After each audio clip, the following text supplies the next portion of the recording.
Dad, do we really have to go to Tyler's graduation party? Jake's voice was small, almost swallowed by the sound of the dishwasher I was loading. He stood in the kitchen doorway, one hand gripping his backpack strap so tight his knuckles had gone white. I turned to look at my son, 8 years old, sandy hair that never quite stayed combed, and eyes that held more worry than any kid his age should carry. Why wouldn't you want to go, buddy? Tyler's your cousin. It's a big deal that he's graduating. Jake's gaze dropped to his sneakers. Gee, Grandpa Roger will be there. That stutter, it always got worse when he was anxious. And I knew exactly why Roger's name would make him anxious.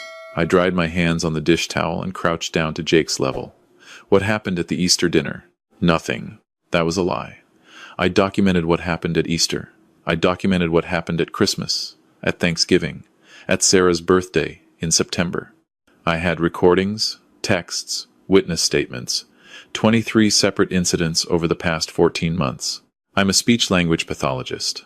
I work at Trillium Health Partners in Mississauga. I've spent 17 years helping kids find their voices, helping them navigate the cruel world that sometimes mocks what makes them different.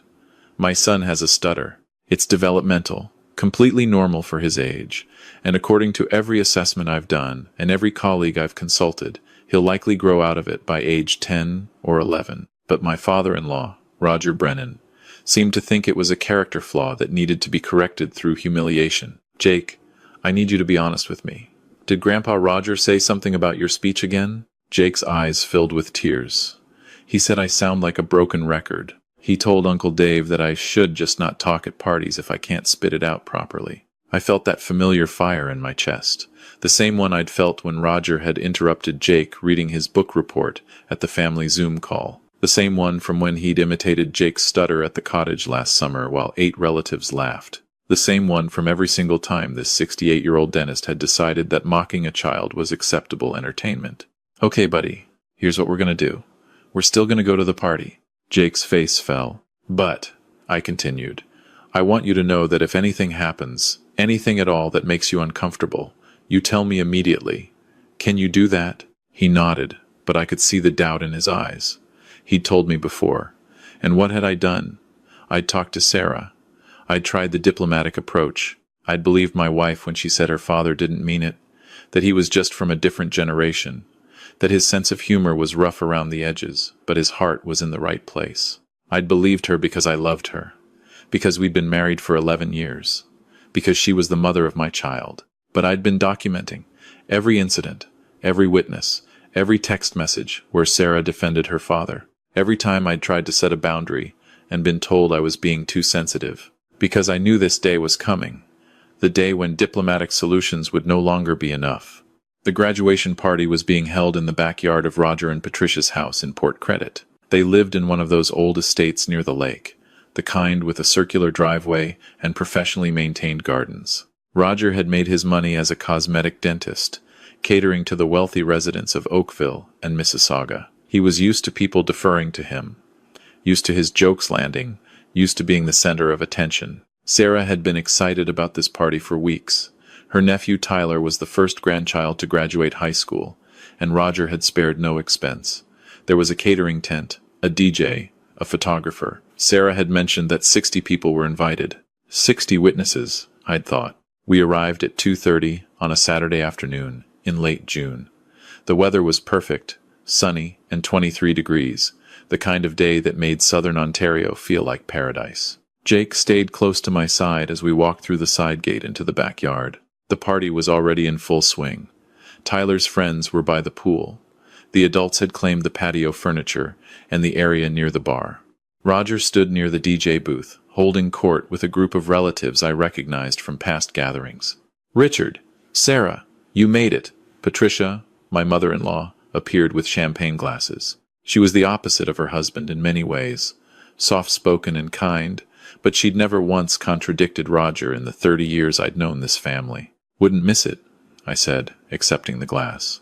Where should I put Jake's gift for Tyler? Oh, just on that table by the gazebo. Patricia bent down to Jake's level. And how are you, sweetheart? Would you like some lemonade? Yes, please, Grandma. I watched Patricia's face carefully. She didn't react to the stutter. She never did. but she also never stopped her husband from reacting to it. Sarah had already drifted toward her father. I watched her laugh at something Roger said, watched him pull her into a hug. Roger was tall, still fit for his age. With silver hair he kept perfectly styled. He wore expensive casual clothes, the kind that looked effortless but cost more than most people's car payments. "Richard," Roger's voice boomed across the patio. "Get over here. I want you to meet Dr. Huang. He's a periodontist from Burlington." I guided Jake toward the dessert table instead. "Why don't you grab some cookies, buddy? I'll be right back." I made my way to Roger's group, shook hands with Dr. Huang, endured 10 minutes of conversation about dental implants and cottage rental prices in Muskoka. Roger didn't ask about Jake. He never did. At 4 o'clock, Tyler cut his graduation cake. There were speeches from his parents, from his sister, from Tyler himself, thanking everyone for coming. It was all very sweet, very normal. Then Roger took the microphone. "I'm not much for public speaking," he began, which was absolutely untrue, but I wanted to say a few words about my grandson, Tyler. He went on for 5 minutes about Tyler's accomplishments, his hockey career, his acceptance to Western University. The crowd applauded. Tyler looked embarrassed but pleased. "Now," Roger continued, "I think we should hear from some of the other young people here. After all, Tyler's not the only special kid in this family." My stomach dropped. I knew that tone. I'd heard it before. "Jake." Roger's eyes found my son near the dessert table. "Come up here, buddy. Tell everyone what you think about your cousin Tyler graduating." Jake froze. I started moving toward him, but Sarah caught my arm. "Richard, it's fine. Dad just wants to include him." "Sarah, no. Jake doesn't want to speak in front of 60 people. Don't be ridiculous. It's a family party." I pulled my arm free and reached Jake just as Roger did. Roger's hand landed on Jake's shoulder, firm and proprietary. "Come on, Jake. Just a few words. Tell everyone how proud you are of Tyler." Jake looked up at me, his eyes pleading. I opened my mouth to intervene, but Roger was already guiding Jake toward the microphone stand, adjusting it down to child height. "Go ahead, Jake. We're all listening." 60 people turned to look at my 8-year-old son. The DJ had stopped the music. The only sound was the distant hum of traffic from Lakeshore Road and the rustle of wind through the maple trees. Jake gripped the microphone stand. I'm really proud of T. Tyler. He's really smart and good at hockey." And Roger leaned toward his own microphone, the one he was still holding, and he started imitating Jake's stutter. I'm really proud." Someone in the crowd laughed. I couldn't see who. Jake's face went red. He tried to continue. "Tyler is. Tyler, is." Roger's imitation grew more exaggerated. He turned to the crowd with a grin, like he was doing a comedy bit at the Second City. "Come on, buddy. Spit it out. We don't have all day." More laughter. Not everyone. I saw some uncomfortable faces, people looking away. But enough. Enough people found this funny. Jake's hands dropped from the microphone. He just stood there, staring at nothing, his whole body rigid. And then I saw Sarah, my wife, the mother of my child. She had her phone out, recording. She was smiling. Roger put his arm around Jake's shoulders. "It's okay, buddy. Public speaking is tough. Maybe when you're older and you've learned to talk properly, you can try again, right?" He ruffled Jake's hair. A few people clapped, like Roger had done something generous instead of cruel. I walked straight to Jake. I knelt down and looked into his eyes. He was somewhere else, dissociated, the way kids do when they can't process what's happening to them. "It's the right time," I whispered. I stood up, pulled out my phone, and dialed. The call lasted exactly 52 seconds. "My name is Richard Chen. I'm calling from 847 Lakeshore Road in Port Credit. I need to report child abuse. There are 60 witnesses. My father-in-law just publicly humiliated my 8-year-old son for having a speech impediment." "Yes, I'll stay on the line." The party had gone silent. Roger's face had shifted from amusement to confusion to anger. "What the hell do you think you're doing?" I didn't answer him. I hung up with dispatch and walked back to the DJ booth. The DJ, a kid probably Tyler's age, looked terrified. "Can I use that microphone for a minute?" He handed it over without a word. I pulled up my phone, opened the audio file I'd prepared, and connected it to the DJ's speaker system. "I want everyone to hear something," I said into the microphone. This is a compilation of recordings from the past 14 months. All of them feature Roger Brennan speaking to or about my son, Jake. I hit play.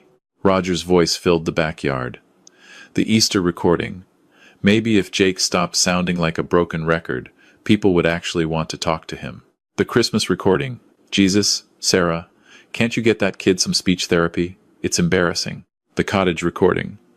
LLL, listen to this. Followed by laughter. The Zoom call. Jake, either finish your sentence or close your mouth. You're wasting everyone's time. There were 7 clips total, each one worse than the last. By the time the audio finished, half the party had their phones out, not to record Roger's comedy routine this time. To record the evidence of what he'd been doing. Roger's face had gone from red to pale. Those are private conversations. You can't. Actually, I can. In Canada, as long as one party consents to being recorded, it's legal. I was present for every one of these conversations. I consented. And now everyone knows exactly who you are. Sarah was crying. Richard, how could you do this? I looked at my wife, the woman I'd loved since we met at University of Toronto 20 years ago.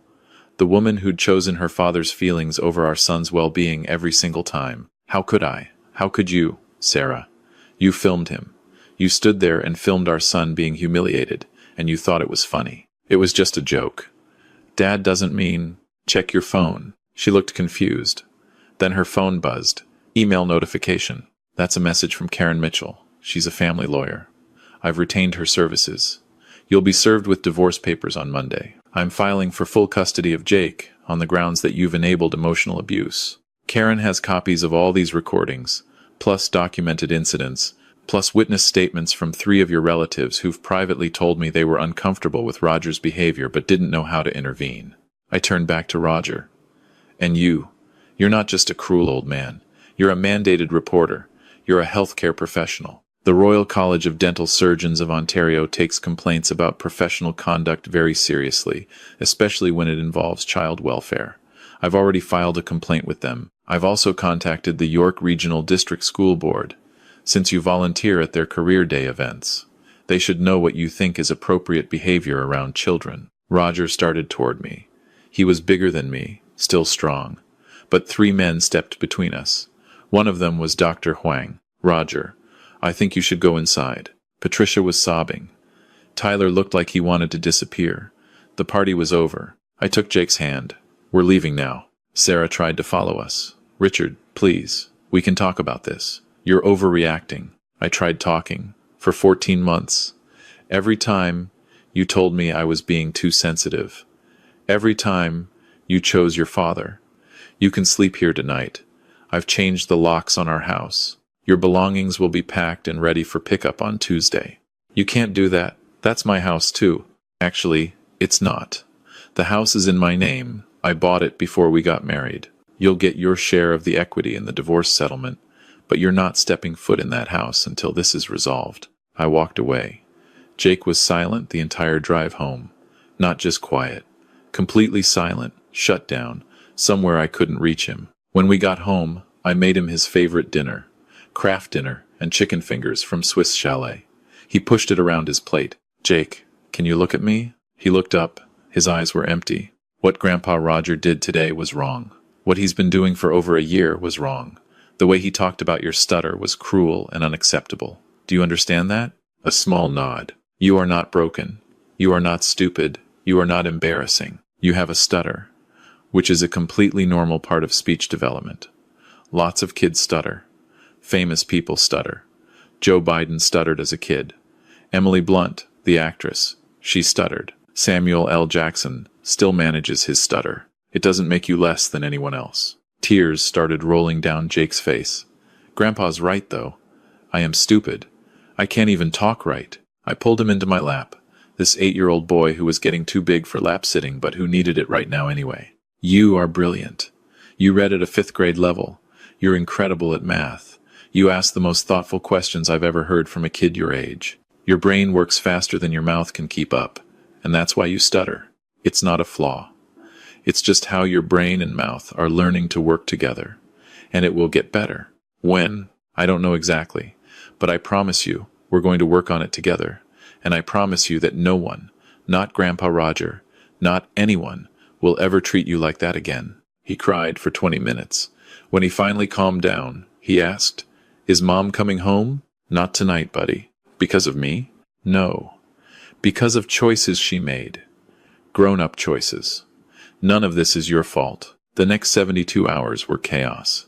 Monday morning, Sarah was served with divorce papers at her parents' house. She called me 17 times. I didn't answer. Monday afternoon, Peel Regional Police contacted me. They'd received my complaint. An investigation was opened into Roger's conduct. Because the incident had occurred in front of multiple witnesses, including other minors, Child and Family Services got involved. Monday evening, the first news story hit. Someone at the party had posted the audio recordings to social media. By Tuesday morning, Mississauga dentist Mock's grandson's stutter was trending on Toronto Twitter. Tuesday afternoon, Roger's dental practice issued a statement. Dr. Brennan was taking a leave of absence while the college investigated the complaint against him. Tuesday evening, Sarah showed up at my door. I didn't let her in, but we talked through the screen. "Richard, please. We can fix this. I'll talk to Dad. I'll make him apologize." "Sarah, I've been asking you to talk to him for over a year." "I know. I should have listened. But please, think about Jake. He needs his mother. Jake needs a mother who protects him. Can you be that person?" She couldn't answer. Wednesday, Roger hired a crisis management firm. They sent cease and desist letters to the people who'd posted the audio online. It didn't work. The recordings had already been downloaded and reshared thousands of times. Thursday, Tyler called me. "Uncle Richard, I just wanted to say I'm sorry. I didn't know Grandpa was doing that stuff to Jake. If I'd known, it's not your fault, Tyler." "I know, but still, it was my party. And Jake's a good kid. Tell him I said that?" "I did." Jake cried again, but different tears this time. Friday, the College of Dental Surgeons contacted Roger. His case would be reviewed by their Inquiries, Complaints, and Reports Committee. If they found professional misconduct, he could face penalties ranging from a reprimand to license suspension. Saturday, exactly 1 week after the party, Sarah asked to see Jake. I agreed, supervised, at a Tim Hortons in Streetsville. Jake was nervous the entire drive there. "Is Mom mad at me?" "No, buddy. Mom made mistakes, but she loves you." Sarah was waiting in a corner booth. She looked terrible, like she hadn't slept all week. Maybe she hadn't. I sat Jake down across from her. "I'll be right over there if you need me." I moved to a table 20 feet away, close enough to intervene, far enough to give them privacy. I couldn't hear their conversation, but I watched. Sarah was crying within 30 seconds. Jake looked confused, then sad. They talked for maybe 15 minutes before Jake got up and came back to me. "Can we go home?" "In the parking lot," I asked. "How did it go?" Mom said she's sorry. She said she didn't realize how bad it was. "Do you believe her?" He thought about it. "I don't know. Maybe? That's fair." "Dad, are you and Mom going to get divorced?" "Probably, yes." "Because of me?" "No, Jake. Because your mom and I have different ideas about what it means to protect you, and I need to put you first." He was quiet for a long moment. Then, okay. The legal proceedings took 18 months. Sarah fought the custody arrangement initially, but when her lawyer saw the evidence I'd compiled, he advised her to negotiate. We settled on joint custody with primary residence with me. Sarah got Jake every other weekend and 1 evening per week. One of the custody conditions was that Roger was not allowed unsupervised contact with Jake. Sarah had to choose between defending her father and having access to her son. She chose access. Roger's dental practice never recovered. 3 major clients dropped him. His partners bought him out 6 months after the incident. The college censured him and required him to complete ethics training, but stopped short of suspension. Socially, though, Roger was finished. Half his friends stopped returning calls. He and Patricia stopped being invited to country club events. The humiliation he'd inflicted on Jake had come back to him tenfold. Sarah's sisters both cut contact with Roger. They'd apparently been waiting for someone to stand up to him, and my actions had given them permission to do the same. Both of them had their own stories of Roger's cruelty over the years. The divorce was finalized 14 months after the party. Sarah moved to a condo in Oakville. We were cordial, cooperative, co-parents, but the warmth was gone. The trust was broken. 2 years after the graduation party, I took Jake to his speech therapy follow-up appointment at Sick Kids Hospital. His stutter had diminished significantly. He still had occasional disfluencies, especially when tired or excited, but they were mild. "How's school going?" Dr. Ramesh asked. "Good," Jake said. No stutter on that word. "I joined the debate club." "Debate club? That's fantastic. Are you enjoying it?" "Yeah. Our teacher says I'm really good at research." After the appointment, we stopped at Tim Hortons. Jake got a maple dip donut. I got a medium double-double. "Dad?" "Yeah, buddy? Remember that party? When Grandpa Roger made fun of me?" "I remember. I'm glad you did what you did, even though it was scary." "What was the scary part?" "All of it. But also, I was scared you wouldn't believe me. That you'd say I was being too sensitive, like Mom always did." I set down my coffee. "Jake, I want you to understand something. What Roger did wasn't just mean. It was abuse. Emotional abuse is real, and it's serious. When someone repeatedly targets a person's vulnerabilities to make them feel worthless, that's abuse. It doesn't matter if they claim it's a joke. It doesn't matter if other people laugh. If it hurts you, if it makes you feel small and scared and broken, it's abuse. But how do you know when something is abuse and when it's just someone being mean? That's a good question. Mean is when someone says something hurtful once or twice, realizes it hurts you, and stops. Abuse is when someone knows it hurts you and keeps doing it anyway. Abuse is when there's a pattern, when someone repeatedly targets the same vulnerability, when they do it in public to humiliate you, when they recruit other people to participate in mocking you. Jake absorbed this. "So all those times Grandpa Roger made fun of my stutter, that was abuse?" "Yes. And when Mom said I was being too sensitive, that was enabling. Your mom wasn't abusing you directly, but she was allowing the abuse to continue. She was prioritizing her father's feelings over your safety. And that's also wrong. Is that why you divorced her?" "Partly. I divorced her because I needed to be able to protect you, and I couldn't do that if she was constantly undermining those protections. But I also hope that someday your mom will understand what she did wrong and make different choices." "Has she?"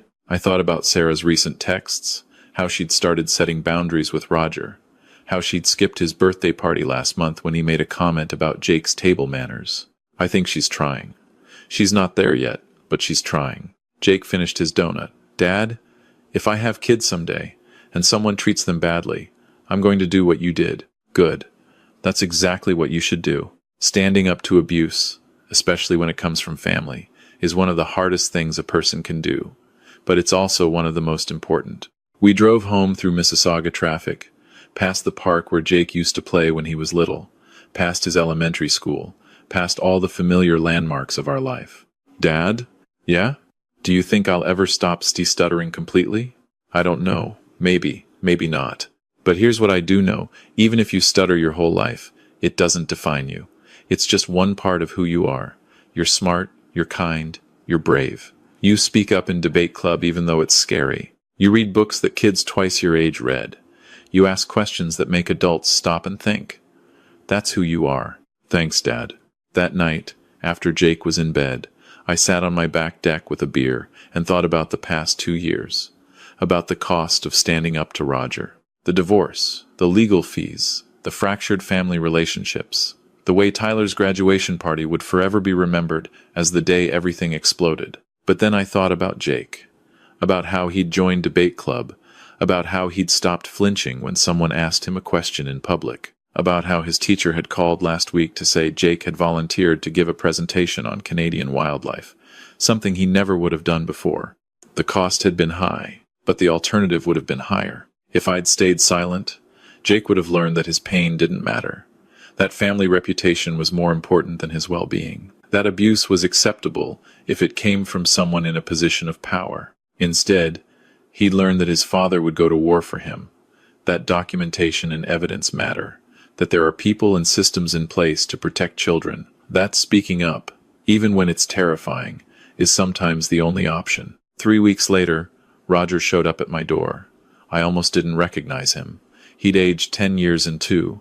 His hair had gone completely white. He'd lost weight. "Richard, can we talk?" "No. Please. Just 5 minutes." "Roger, You're not allowed within 100 feet of Jake per the custody agreement. This is my house, where my son lives.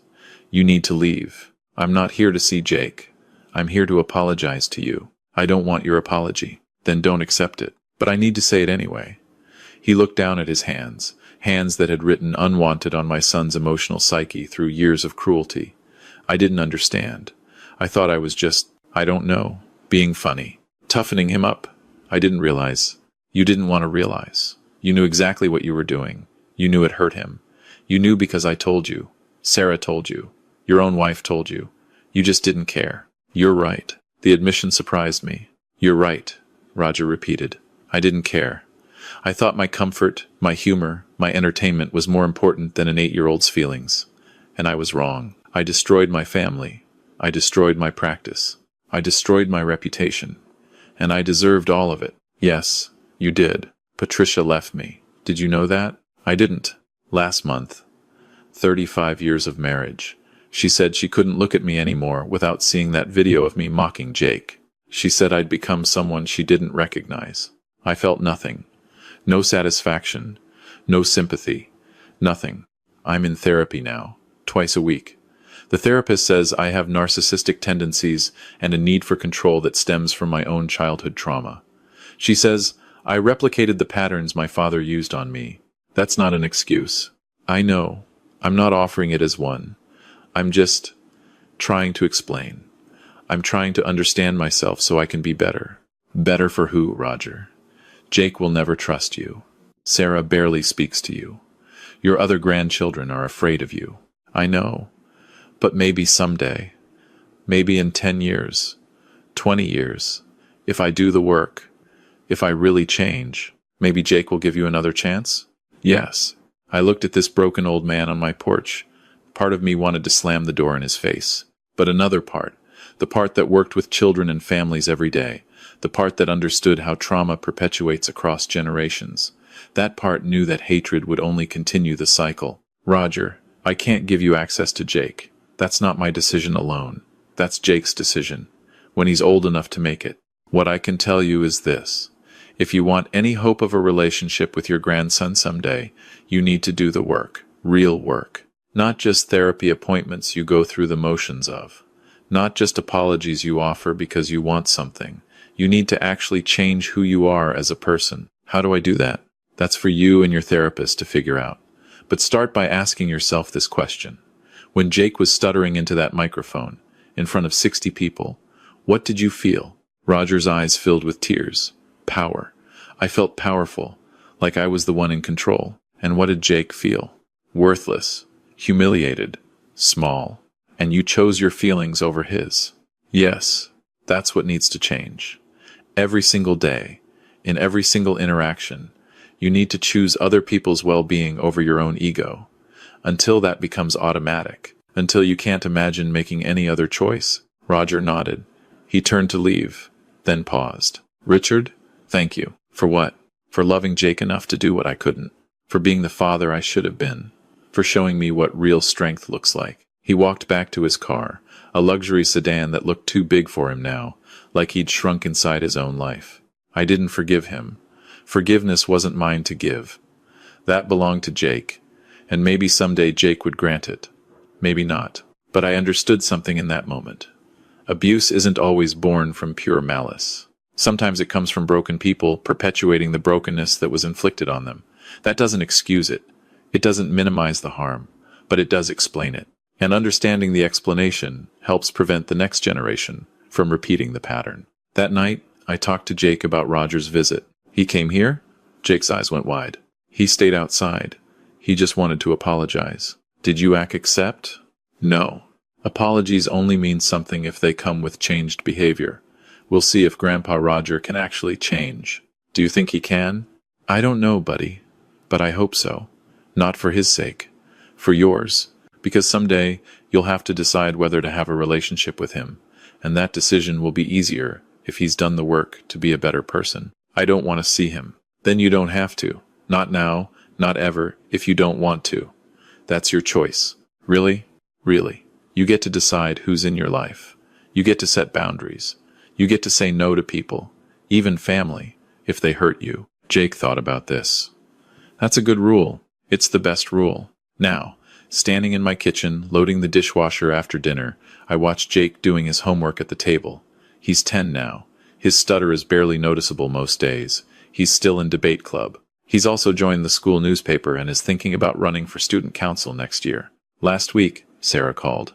I've been in therapy too, for 6 months now. That's good, Sarah. The therapist says I was raised to placate Roger, to keep the peace, to sacrifice myself and everyone around me to avoid his anger.